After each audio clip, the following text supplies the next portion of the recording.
नमस्कार। मध्य प्रदेश के मेहनती किसान भाइयों बहनों को मेरा कोटि कोटि प्रणाम। आज के इस विशेष कार्यक्रम में मध्य प्रदेश के कोने कोने से किसान साथी एकत्र हुए हैं। रायसेन में एक साथ इतने किसान आए हैं। डिजिटल तरीके से भी हजारों किसान भाई बहन हमारे साथ जुड़े हैं। मैं सभी का स्वागत करता हूं। बीते समय में ओले गिरने, प्राकृतिक आपदा की वजह से एमपी के किसानों का नुकसान हुआ है। आज इस कार्यक्रम में मध्य प्रदेश के ऐसे 35 लाख किसानों के बैंक खातों में 1600 करोड़ रुपए ट्रांसफर किए जा रहे हैं।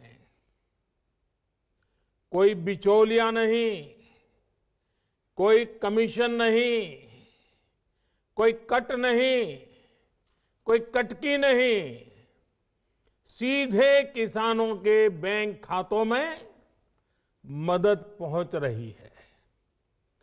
टेक्नोलॉजी के कारण ही ये संभव हुआ है और भारत ने बीते 5-6 वर्षों में जो ये आधुनिक व्यवस्था बनाई है, उसकी आज पूरी दुनिया में चर्चा भी हो रही है और उसमें हमारे देश के युवा टैलेंट का बहुत बड़ा योगदान है।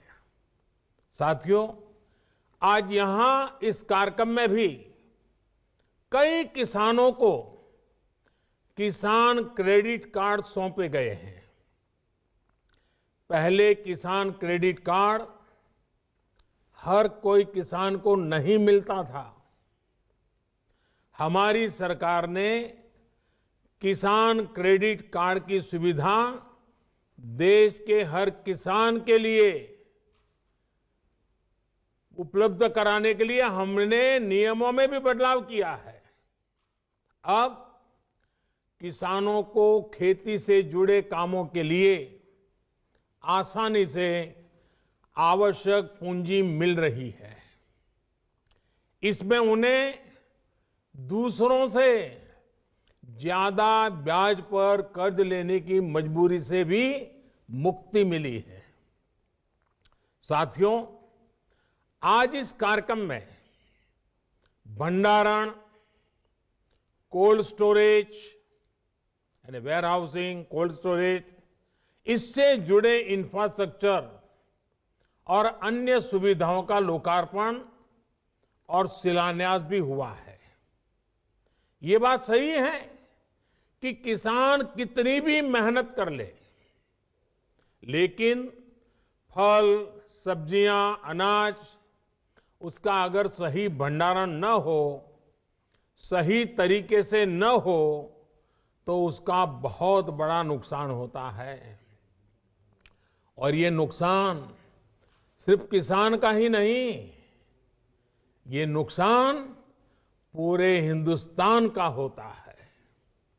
एक अनुमान है कि करीब करीब 1 लाख करोड़ रुपए के फल, सब्जियां और अनाज हर साल इस वजह से बर्बाद हो जाते हैं। लेकिन पहले इसे लेकर भी बहुत ज्यादा उदासीनता थी। अब हमारी प्राथमिकता भंडारण के नए केंद्र, कोल्ड स्टोरेज का देश में विशाल नेटवर्क और उससे जुड़ा इंफ्रास्ट्रक्चर बनाना, ये भी हमारी प्राथमिकता है।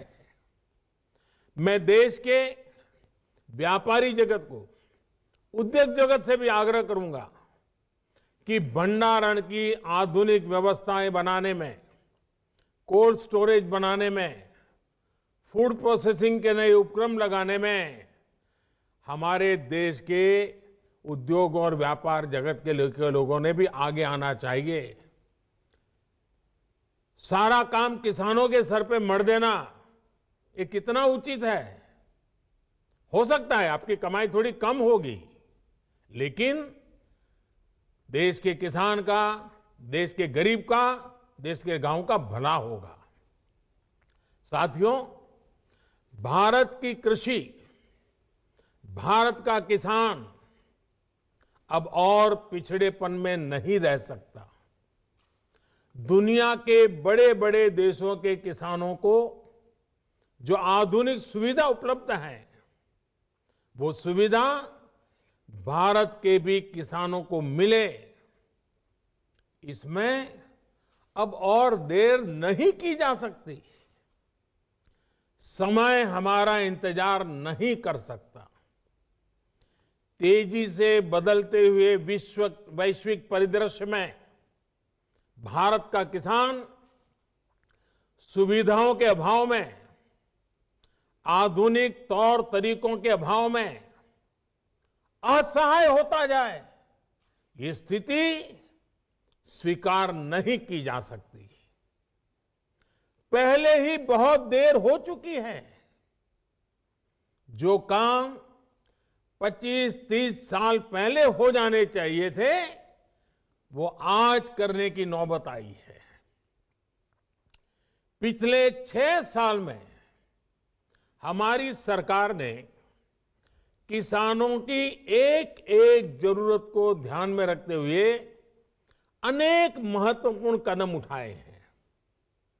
इसी कड़ी में देश के किसानों की उन मांगों को भी पूरा किया गया है जिन पर बरसों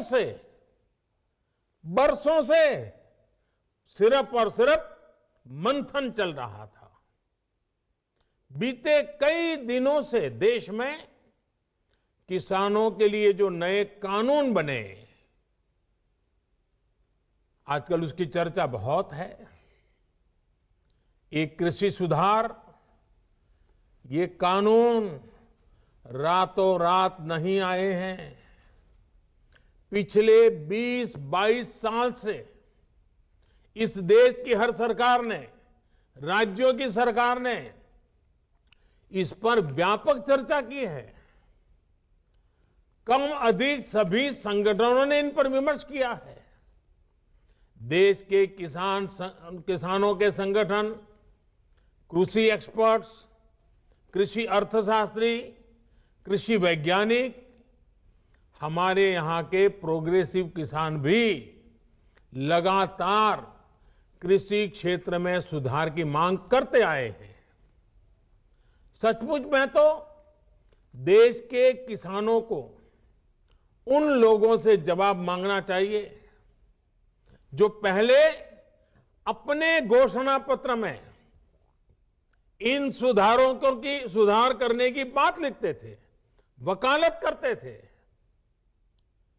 और बड़ी बड़ी बातें करके किसानों के वोट बटोरते रहे, लेकिन अपने घोषणा पत्र में लिखे गए वादों को भी पूरा नहीं किया।